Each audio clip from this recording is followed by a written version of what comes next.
Hey everyone, Big Markets Think Simple here.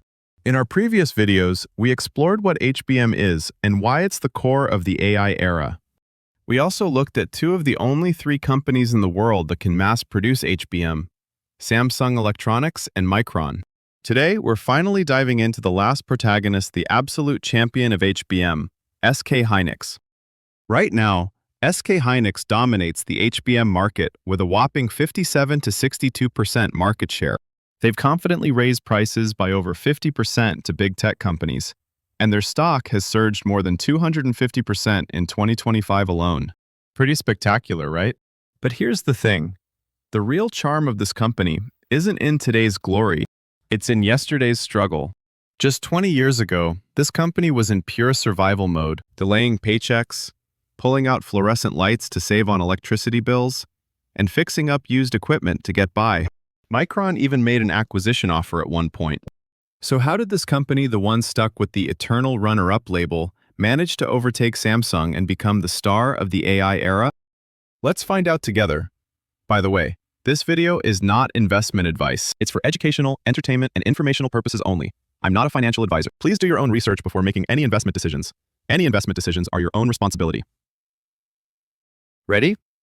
Let's start by understanding what SK Hynix sells. If you crack open your smartphone or PC, you'll find the brain, the CPU, and GPU. But a brain alone can't do anything. You need workspace to get things done. Think about watching YouTube.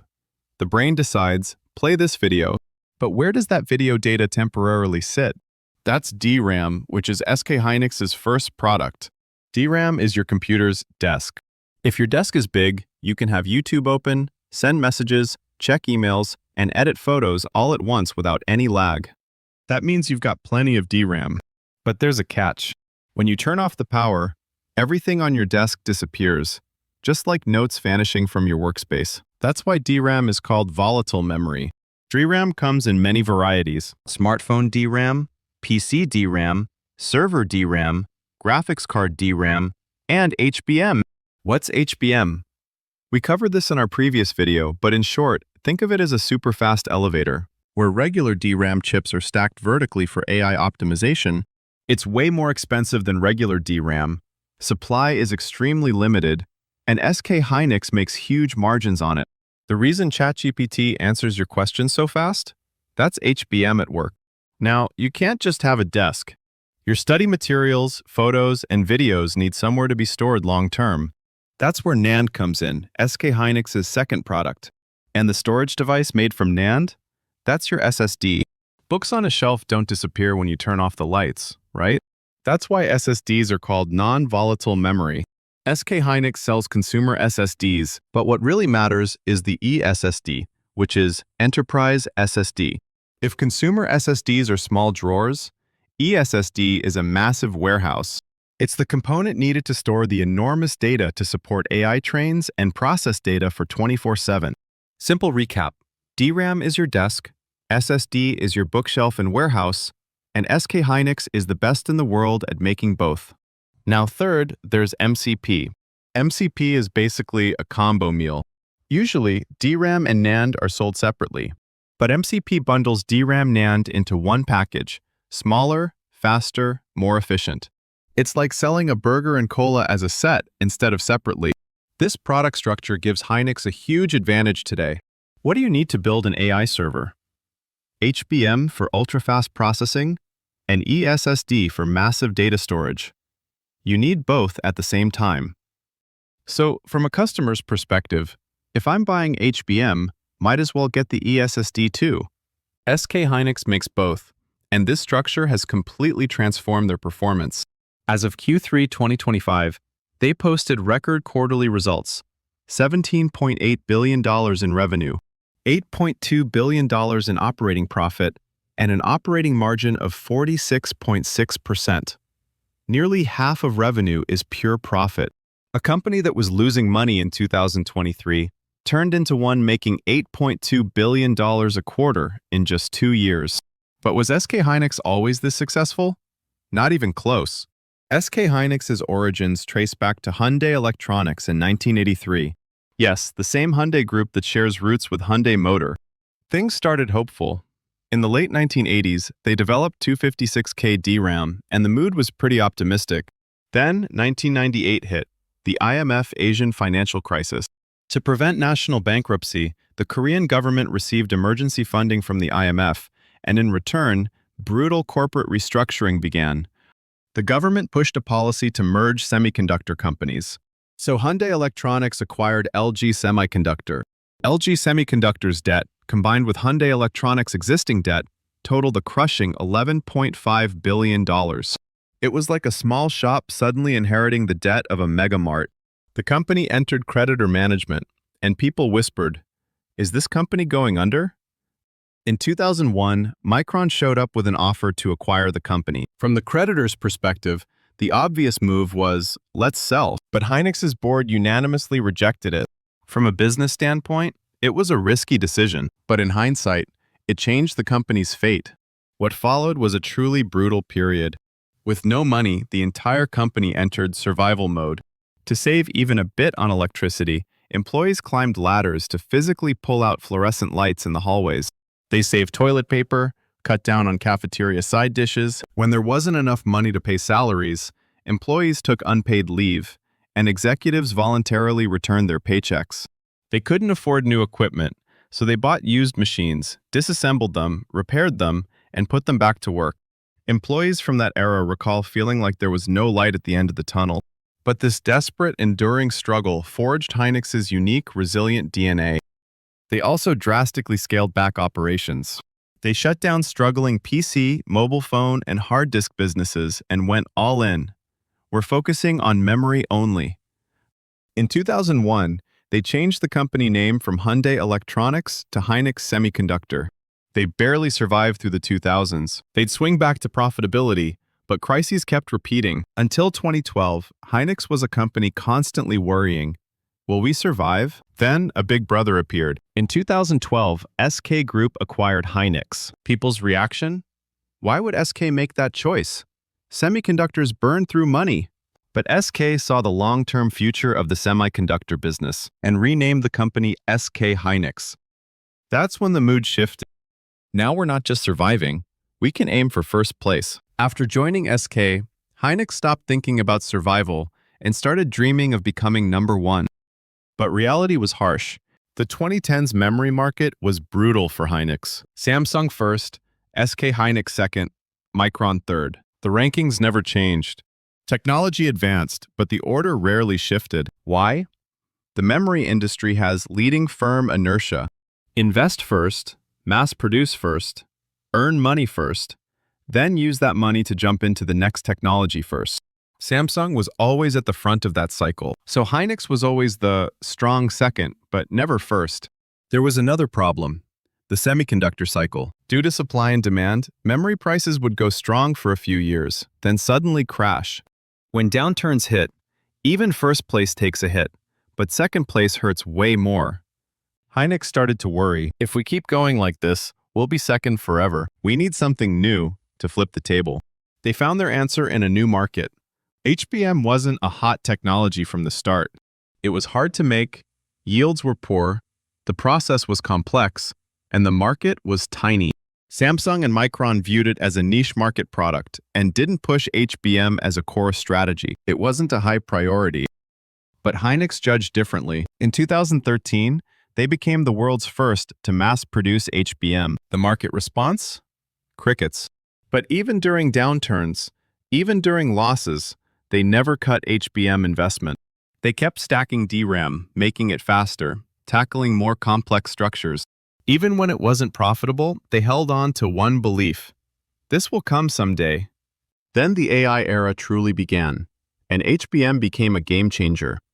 In 2022, NVIDIA's H100 launched. ChatGPT shook the world. The AI boom exploded, and HBM demand skyrocketed. And only SK Hynix could supply HBM3 to NVIDIA.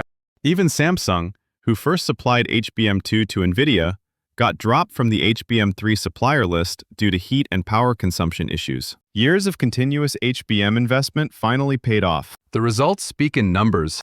As of Q4 2025, SK Hynix's HBM market share stands around 60%. They're dominating the market. What does this mean?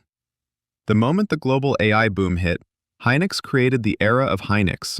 How did their performance change? In terms of operating profit, they posted an unprecedented $5.6 billion loss in 2023, then made $9.5 billion in 2024, and are projected to hit $29 billion in 2025.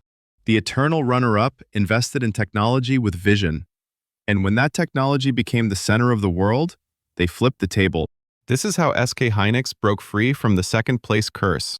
Now, beyond the HBM jackpot, Hynix had another hidden ace up their sleeve. In 2020, they signed a deal to acquire Intel's NAND business. Total price?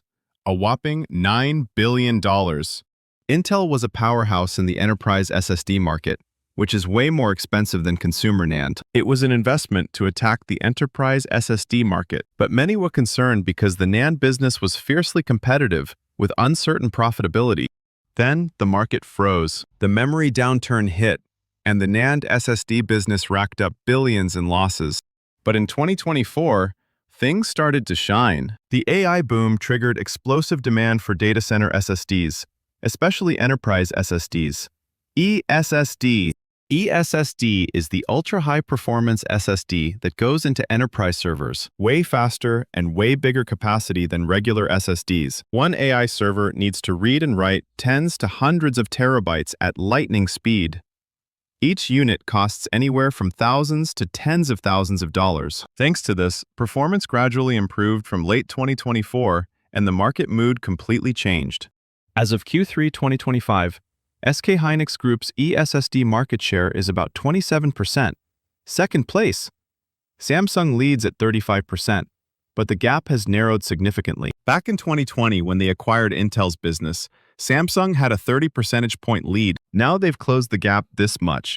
Plus, they can sell HBM eSSD as a combo package, creating huge synergy. When building AI servers, you need HBM eSSD as a set, and SK Hynix is one of the few companies that can supply both.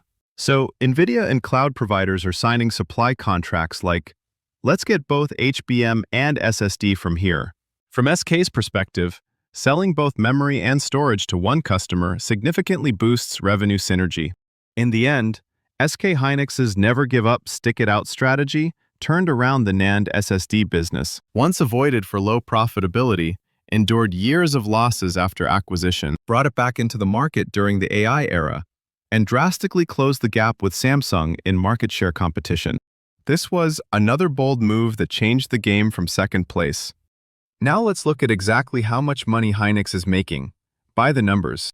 First, in 2024, Hynix posted about $50.8 billion in revenue and $17.7 billion in operating profit, announcing a spectacular comeback.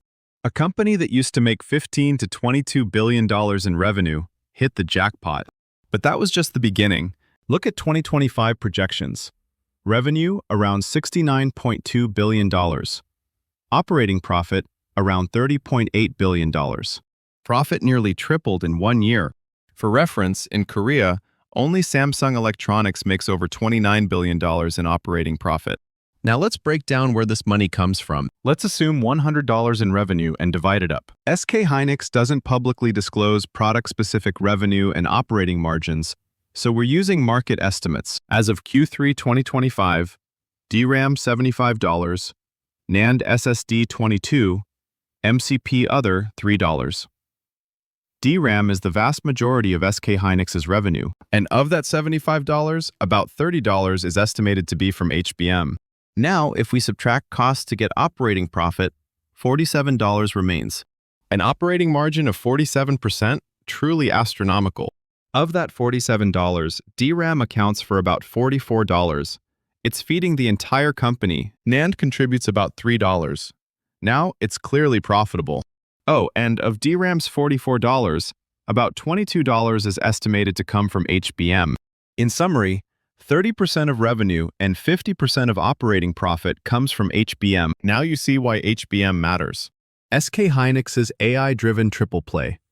HBM's ultra-high value add and exploding demand, producing HBM instead of regular DRAM, leading to DRAM supply shortages and price surges. and eSSD, creating additional revenue streams. All three factors aligned perfectly. So where is Hynix pouring all this money they're making? What are they preparing for the future? First, they're building a massive AI semiconductor infrastructure belt across Korea's Yongin, Cheongju, and Indiana in the United States. In Yongin, they're building the world's largest semiconductor megacluster, targeting completion in 2027, handling everything from design to production in one place. Originally planned as an $87 billion investment, they recently scaled it up to over $436 billion. At the same time, they're concentrating over $15 billion in Cheongju. The strategy is to turn this into an HBM-exclusive command center, producing HBM3E and next-generation HBM4. And in Indiana, USA, they're spending about $4 billion to build an advanced AI packaging facility. The ambitious plan is to set up shop right next door to global AI giants like NVIDIA and deliver the custom memory they want at the fastest speed possible. Second, continuous technology development. Starting with equipping NVIDIA's Rubin launching in 2026 with HBM4, they're developing next-generation HBM beyond that, and they're developing technologies like CXL 2.0, PIM, processing in memory, that breaks memory limitations, and next-gen low-power LPDDR6, targeting the on-device AI market. But is it all positive? Of course there are risks. First, the HBM4 showdown, and the counterattack from Samsung and Micron. The biggest risk is, naturally, competition. 2026 is the year HBM4 becomes mainstream. Samsung Electronics and Micron have caught up to Hynix's throat in HBM4. When supply increases like this, the HBM premium disappears. Warnings from global investment banks like Goldman Sachs about HBM oversupply stem from concerns like this. Second, U.S.-China tensions and China risk. China's still high proportion of business is also an Achilles heel. As U.S. semiconductor regulations on China tighten, equipment imports to Wuxi and Dalian plants could become more difficult, and Chinese companies like CXMT speeding up HBM development backed by government support is also a burden. Third, AI investment slowdown. Today's boom is thanks to AI. If AI investment cools down, HBM and eSSD demand drops with it. All right, let's wrap up the story. SK Hynix is no longer that eternal runner-up company we used to know. After enduring those desperate times when they pulled out office lights to save on electricity, they've now become the #1 company dominating the global AI market with HBM. This was the result of investing where others weren't looking and refusing to give up. Now all eyes turn to 2026. Analysts are projecting Hynix's biggest year ever, but Samsung and Micron aren't sitting still either. The real battle starts now. What do you think? Will Hynix's dominance continue? Or will Samsung or Micron pull off an epic comeback? Drop your sharp insights in the comments. If you found today's video helpful, don't forget to like, subscribe, and turn on notifications. Thanks for watching.